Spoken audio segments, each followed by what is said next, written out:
गोपबन्धुः दासः 77+1800तमे वर्षे अक्टोबर् मासस्य 9मे दिनाङ्के ओडिशाप्रदेशस्य पुरीनगर्यां जातः अयं भारतस्य प्रसिद्धः साहित्यकारः, शिक्षकः, पत्रकारः, स्वतन्त्रतासङ्ग्रामसेनानी, अभिभाषकः च आसीत्।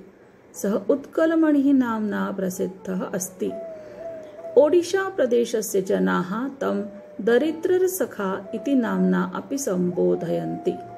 तस्य पितुः नाम दैतारिदासः तथा च मातुः नाम स्वर्णमयी आस्ताम्।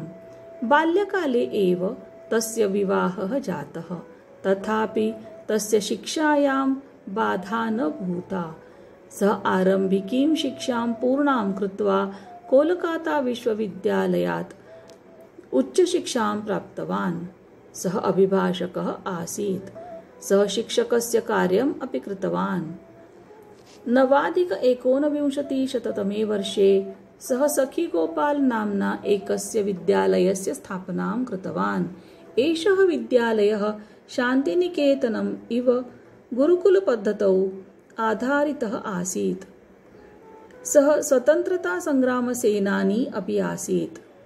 19+1900तमे वर्षे सः गान्धीवर्येण सह असहयोग आन्दोलनम् अपि कृतवान्।